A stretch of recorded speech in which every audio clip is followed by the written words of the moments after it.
everyone. Welcome to 72 Souls, Arizona Lifestyle with Holly Waxman and my friends here and coworkers. We have Adam Dahlberger. Hey.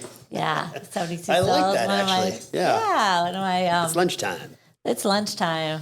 One of my favorite listing partners. And, of course, my daughter here, Brittany Waxman with 72 Souls. Hello. And our favorite title lady, Sarah Perkins with Navy Title. Hello. Hello. So, welcome. We're really excited because this episode we're going to talk about, I think one of my place when I first moved here, I lived. It's called the Biltmore area. It's in North Phoenix. And it's a unique and centrally located part of our town here. And Adam, what do you think about the Biltmore area? Well, first of all, I want to know, you came from Chicago. How did you land in the Biltmore? Was it the Wrigley name? Well, let's see. Ron had bought a home there for like $70,000, a 3-bedroom, 2-bath home. Awesome. Probably right now it's $1.2 million, $1.3 million. And we took that home and remodeled it. And then we lived there for a while. And he was a member of the Biltmore, like the hotel there. They have a fitness center, and he was a member there. One of his friends and people in his medical building lived there, and it was close to his work. So that's how we came there. Right on. Right on. So, that never existed. The whole outskirt housing and all that stuff that you lived in. It was like this metropolis in the desert. Biltmore back in the day, I think it was built like in the 1930s, early 1930s, 31, 32, something. It was just a hotel in the middle of like 1,500 acres of nothing. Really? It was this place that these celebrities would come to and presidents would come to. And people that back in the day, people would escape to Arizona for the dry climate, for the warmer winters, and for like health purposes. There was this big thing out there that said, oh, well, if you have bronchitis, or if you have, what's that disease people used to get back in the day that we don't have anymore? That like lung disease, you know what I'm talking about? It's like they've eradicated it or whatever. Doc Holliday died from it in the movie Tombstone. All the diseases that were prevalent. Tuberculosis. There we go. Tuberculosis. We got there. And yes, you're stealing my thunder on some of my history lesson I've got for this. So yes. Well, you can go into detail. I was just it was just interesting to me that until like really the 70s, I think, after the hotel had kind of initially burned down, the hotel was just in the middle of nothing. And they didn't have the golf courses, and they didn't have the developments. And I believe it was, Wrigley had sold it to Talley Industries, and the Talley family had bought it. And then kind of a crazy story, the hotel had actually burned down one summer. It used to be closed in the summertime, back all the way up and through the 70s. It would close in the summer, just too hot. They didn't have air conditioning like we do now. And so they would close the hotel.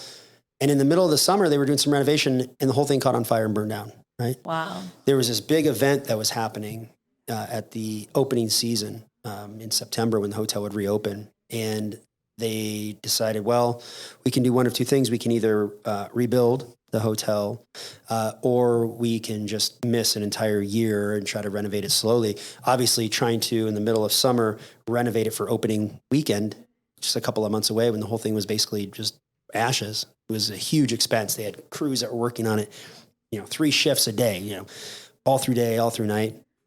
And it finally opened up. There was this huge event. I forget what the company was, some big Price Waterhouse or something that bought out the hotel for the big event.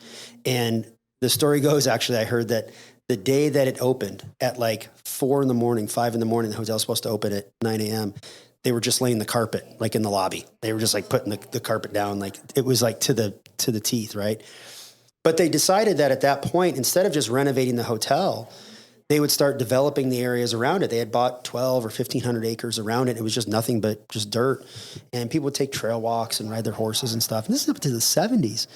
And so, the owners at that time decided, well, what they're going to do is they're going to section off, and they sold off a lot of that to pay for the construction and to pay for the rebuild, they had to sell off a lot of that land to developers that came in and then built these beautiful luxury homes and custom homes and neighborhoods and developments and golf course and so on and so forth. So a really, really cool history here. I mean, the hotel itself was it was the only 5-star hotel in Arizona for a long, long time.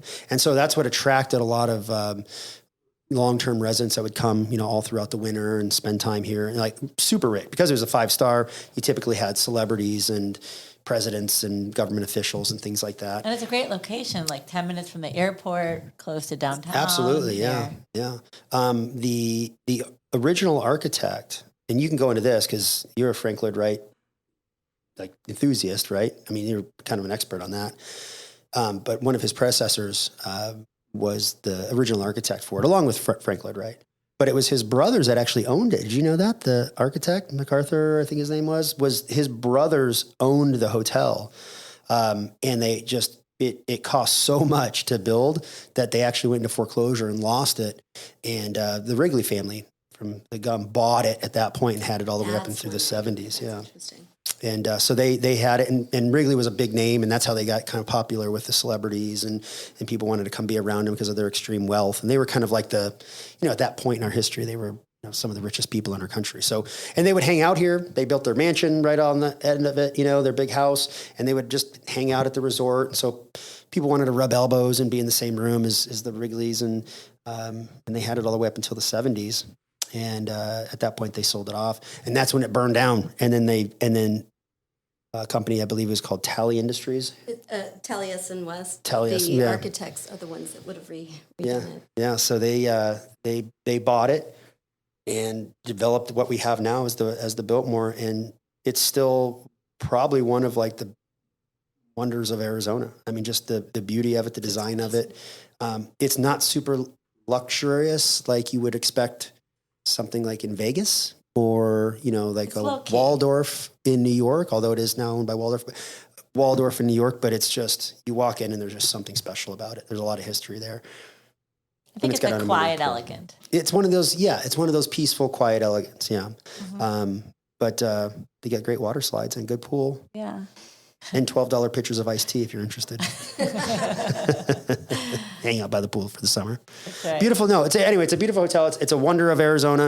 If you're visiting Arizona, if you'd like to come out here, I would definitely say, stop there. I had my honeymoon there when I got married.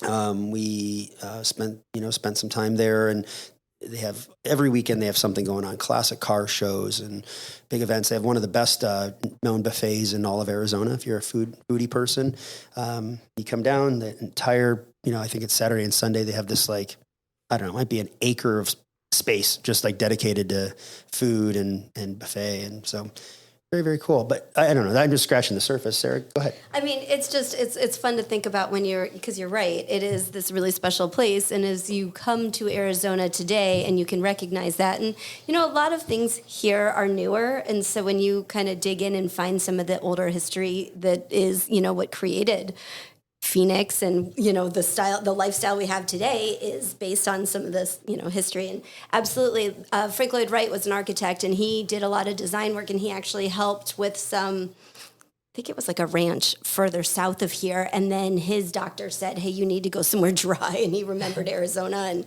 he also was from Chicago and Philip Wrigley. And so there's a history with their relationship there. And he did do, the architecture for the Arizona Biltmore and the Tallius and West architects who are still around today. So people can still go through the Frank Lloyd Wright Foundation. You can still get, you can license his original works. They do have to be modified to fit today's codes because he passed in 1959, so codes have changed.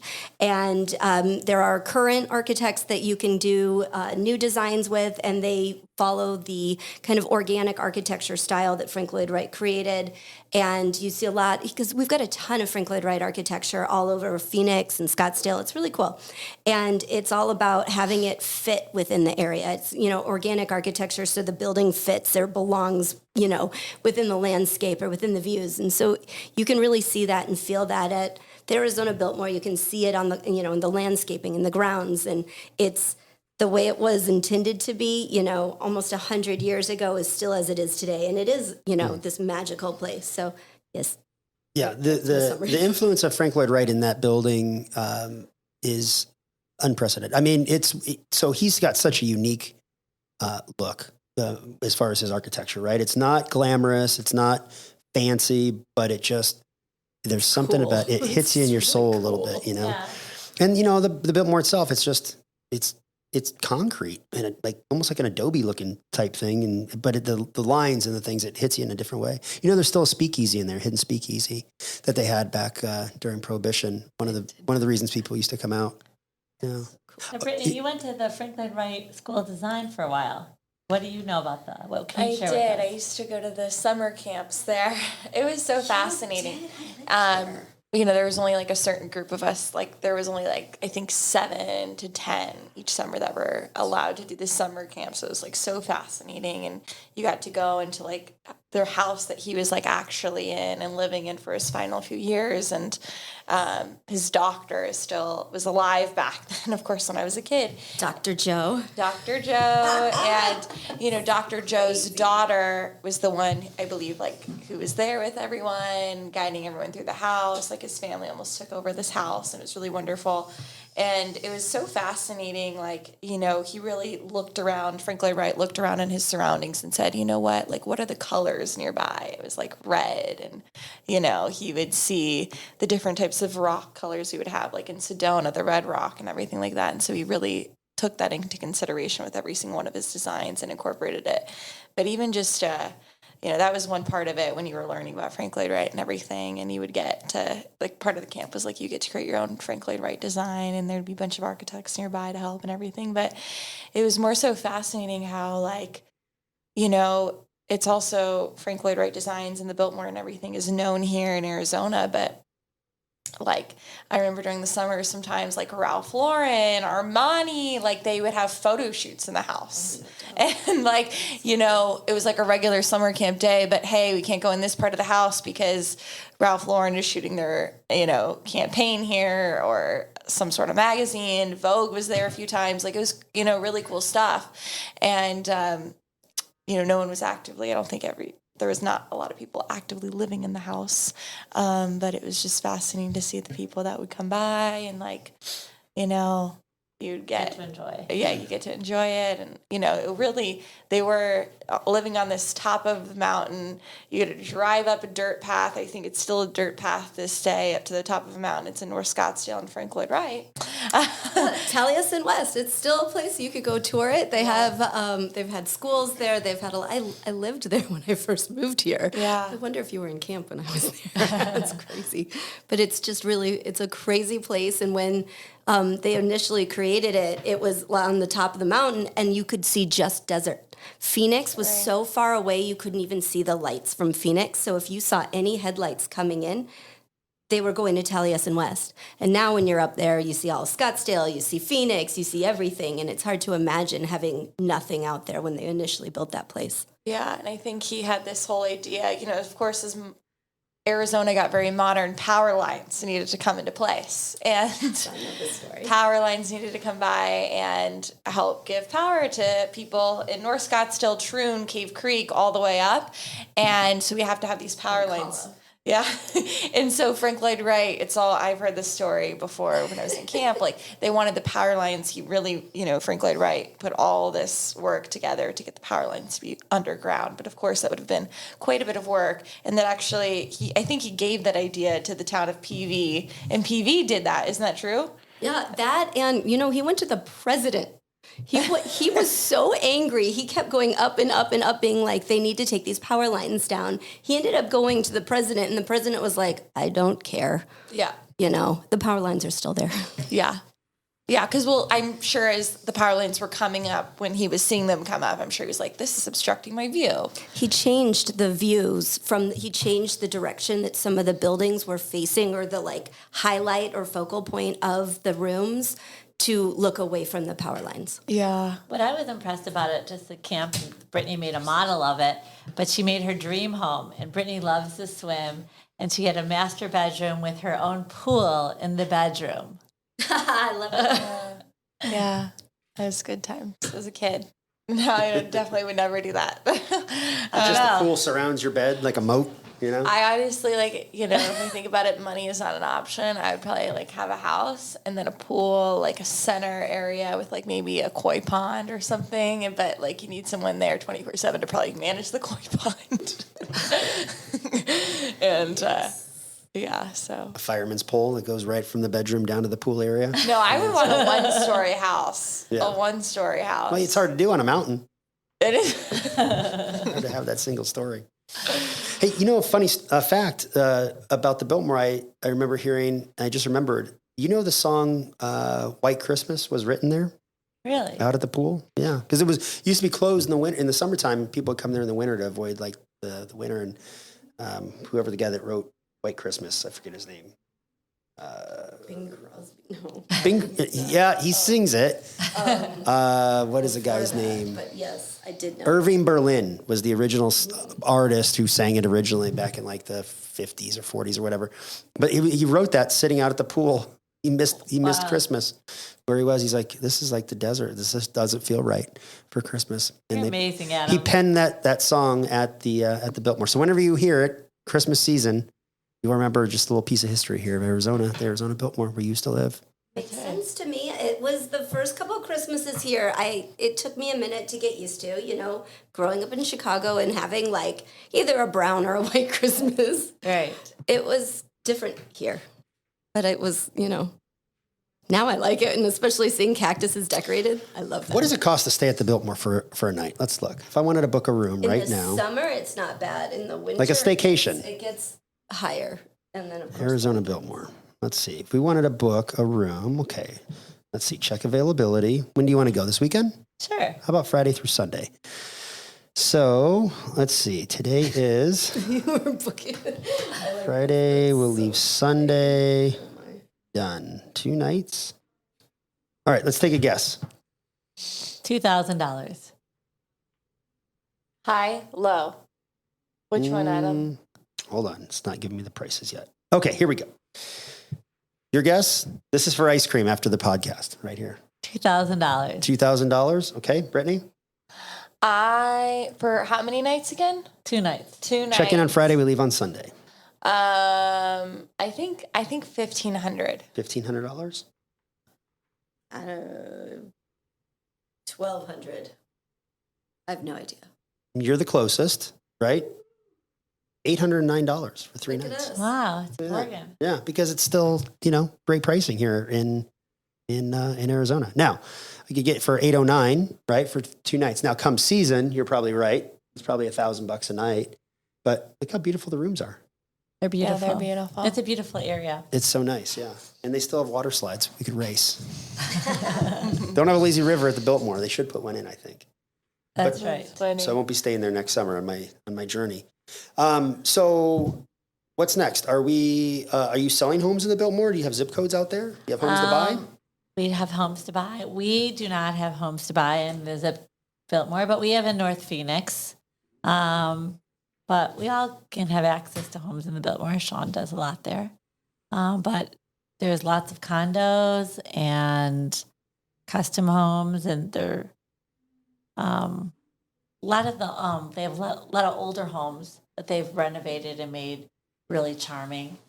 We have one really cool home in the historic area that is pretty amazing because the taxes in the historic area are less than $500 a year. What? Yeah.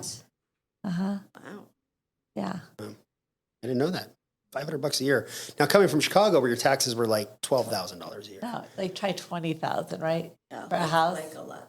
It's Yeah. craziness. Like, And there's so much to do over in that area, right? I mean, I was just up there for a concert on Friday, just a mile south, but like Camelback, 24th Street, that whole, is it still called the Biltmore- Esplanade area, yeah, the Biltmore area? Shopping Center. Is it the Ritz-Carlton now across the street? It used to be the Ritz. I think it's something. the Four Seasons. It's Is right it the there. Four Seasons now? And then all of the stuff they have over there, Houston's. My favorite cocktail bar in all of Arizona I've ever been to. It's called the Merc Bar, and it's right across the street from the Biltmore shopping mall or whatever that's called there, behind the Ritz-Carlton. So you have, is it still there, Houston's think it Steakhouse is is right still there. there. There's Houston's and what's that other restaurant? you like? Hillstone. Hillstone. Yeah, well, that's on the other side, but right across, you got Houston's. And then if you walk through Houston's, you walk through the little areas, if you're going to get your car, there's a door, and it's just a black door with like a gold handle on it. No sign, there's nothing. And there's usually somebody in either like a jacket or a tuxedo standing out front. You think they're just out there on their phone. But if you walk by that door, they'll open the door for you, and you walk in, and it's this hallway of red velvet curtains. And there's no sign of anything. But you walk in, and there's only sign, actually, there's one sign, and it's a metal sign, and it just says, proper attire required. Right there, that's it. But you don't know where you're going. So you walk into the door, and it's really dimly lit, and it's these red kind of like velvet curtains that are just, they look like they're 100 years old. And you keep walking down the hallway, and the curtains kind of go this way, so you don't see what's in the end of them. And when you cut in, all of a sudden you walk into this room, and your eyes have to adjust for a second, because the only light in this entire room are candles. So it's very romantic kind of feeling. And they have this soft kind of like new age kind of music playing, DJ type music, but not heavy, really cool. And dark wooden tables, and then a bar kind of off in the distance. And then you walk up to the bar, and it's just all these old bottles, and really the way that they're backlit just makes it look kind of very romantic. And, the bartender's back there in his tuxedo and his white shirt and his bow tie, and he's got probably like some weird apron on, and he's got these things, and he's making these concoctions, and it smells like smoke a little bit. Not like people are in there smoking cigs, but the way that they burn wood, and then they'll smoke a glass over it, put a little tobacco and smoke the ice cube and put it in, make something fancy. And then you go down, you sit there, and you have some snacks, and there's soft velvet couches, and you just kind of hang out. And it's a secret little hangout that nobody really even knows exists. However, still, in my opinion, one of the coolest, most underground, best bars in all of Arizona. And it's been that way forever, like for decades. That's rad. It's not these like new age, like wannabe speakeasies, right? Because that's like the new thing, right? For like maybe 10 years ago, people started coming out with speakeasies, and it was cool back then because I'd never really heard of it. This is the OG speakeasy. Nowadays, you're kind of like, you got another speakeasy, like, you got another $17 chocolatini on the menu, just like everybody else. This guy was doing it way back. I don't even know who owns the Merc Bar. And I don't even know if people even know it's there. But if you go back behind Houston's, you just walk through this little pathway, you'll see this dark, nondiscreet door. You would think it'd be like a janitor's closet. It just says proper attire required, and come on in. It's awesome. You should go check it out. Adam, if you were single and you were taking someone on your first date that you wanted to impress, where would you take them? Water slides at the Biltmore, lazy river at the Westin, dinner at Houston's, drinks at the Merc Bar, and go see a concert over at Rebel Lounge. And then, depends on how the date goes, maybe back to the Biltmore. Who knows? Pool area is open late, cabanas. It'd be a fun place to kind of. That's what it's like looking for houses with Adam. You'll always have fun. He'll take you to the spots. The best, yeah. The best. So I'm out in the East Valley now, out in Gilbert, Queen Creek, Gilbert area. I was at a pumpkin patch there this weekend. Oh, yeah. Yeah. Yeah, they, Vittuccio Farms. Is that where you were? Yeah, I was there. Yeah. Really fun. And then we went, thank goodness Adam directed us to a terrific restaurant in Gilbert. Yeah, downtown Gilbert's kind of cool, right? It was really cool. It's hopping. Yeah, it was really nice. Yeah, that used to be like a pass-through back, 10 years ago. There was nothing there. There was a feed store, tack and feed store at the end. There was a liquor store, which, is still there. But everything else, there was a furniture thing. And then I hated driving through Gilbert 10 years ago because you had to slow down for 25 miles an hour. And it was the biggest stretch, this mile. It felt like, oh my gosh. That came later and all that, It was the only place. Yeah, it was the only place to have lunch or whatever. And now the whole thing, it's like, it looks like the Strip. They got restaurants and, country bars and all this kind of stuff going on down there. And you go down there on the weekend. Parking sucked for a long time, I'll be honest with you, but they built now 2 big parking structures. Yeah, so it's not really an issue anymore. Oregano's opened up down there. It's really, really cool. And then all those old houses behind there, all the people that own those, they're really benefiting from being, kind of sticking it out because those houses some of them are like tear downs, you know. But these people are coming in and buying them up and fixing them up and increasing the values and property values for everybody. And the same thing right now is happening in downtown Queen Creek.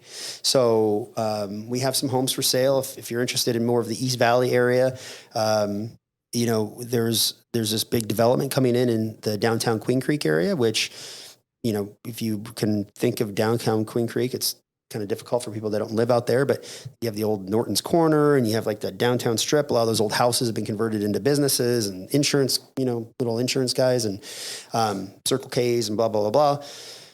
But that whole downtown has been kind of cleared out and all these new home builds are coming in there, but they're like cute custom home builds. And then they kind of opened up this area and they're bringing in, you know, kind of nice restaurants and cafes and bars and probably some nightlife and stuff like that. What are the price points for like a single family, 3-bedroom, 2-bath house over there?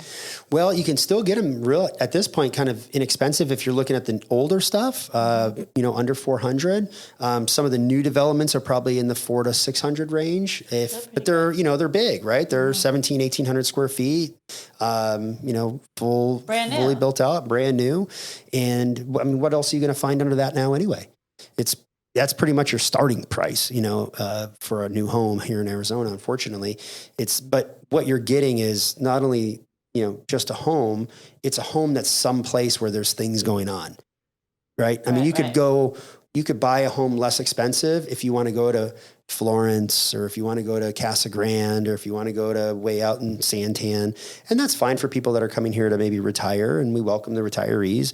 There's some things to do, but you're not going to be amongst the nightlife and, you know, the downtown feel and all that type of stuff. Now, if you want to come here and, you know, spend some retirement years or have a secondary home in the wintertime, we can get you out to like Johnson Ranch. There's a lot of stuff going on out there. They got 3 pools, they got golf courses, they got, you know, tennis courts and pickleball courts and clubhouses and activities and movie nights and all that type of stuff. And you can get a house right now. We have a home that we just put on the market for $399,000 on the first tee box, staring right across, no neighbors in front of you. You're staring right out your front door to a field or a field of a lake, and then a fountain that goes off. So you got this fountain in your front yard.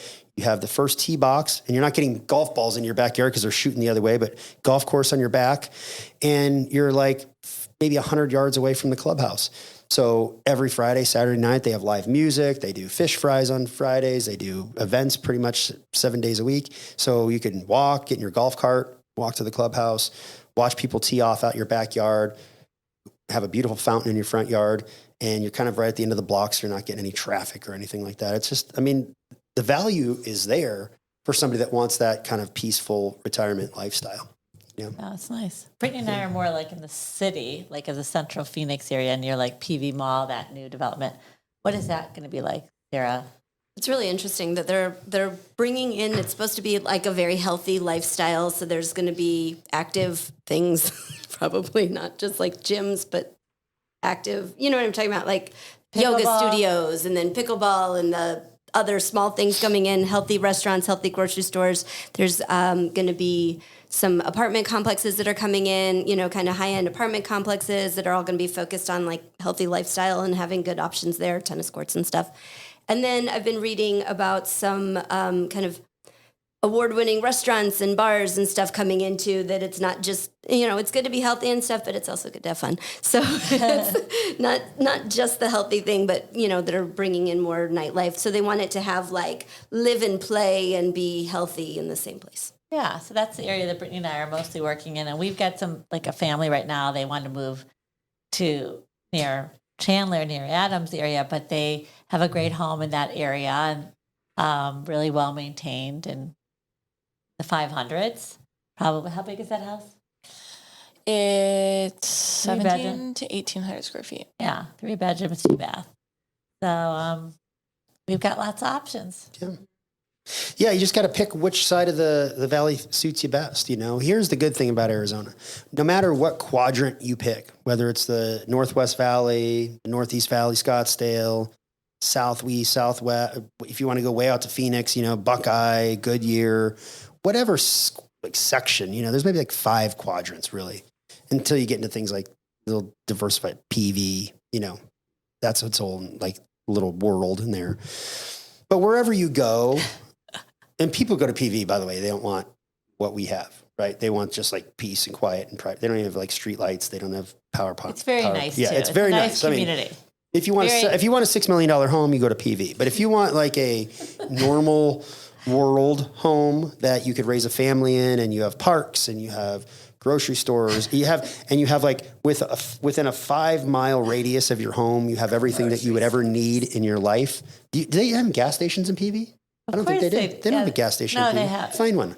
I'll give you $100 if you find a gas station in PV. I'll give no you $100 if you find a business. gas station on Scottsdale Road. There is no official business. So there is no zone business in Paradise Valley. Everything that is a restaurant or anything, it's all mixed use. And so that's why a lot of the resorts and things, you can buy properties at the resorts, as well as it's all considered mixed use, except for El Charro, that is the only like standalone, its own restaurant, and it is grandfathered in because it was there before there was zoning. But it's lovely. They have happy hour there. El Charro is good. Yeah, They have actually, happy El Charro hours is good. there, nice live music.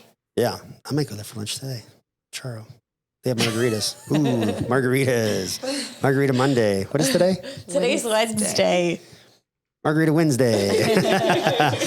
But what's nice is like everything that the master planned areas that we have here in Arizona are just top notch. I mean, our city planners are great. Our developers are great. The concept that they had about, the streets are north and west, east and south.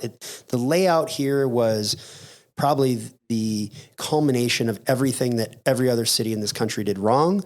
And they go, we're going to fix it. And we're going to make Arizona this like, did you see when they were, Legit did that. building that's real. this is how advanced they were when they were building the new 202 loop down in Chandler, like went from like Gilbert, Chandler, all the way out to Ahwatukee, and then loops all the way around.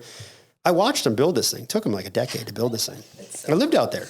But when they were building the freeway, they were laying these like grids in there, these like grid electrical things that you could see, like wires like this, but 5 times as thick, right? All the way down.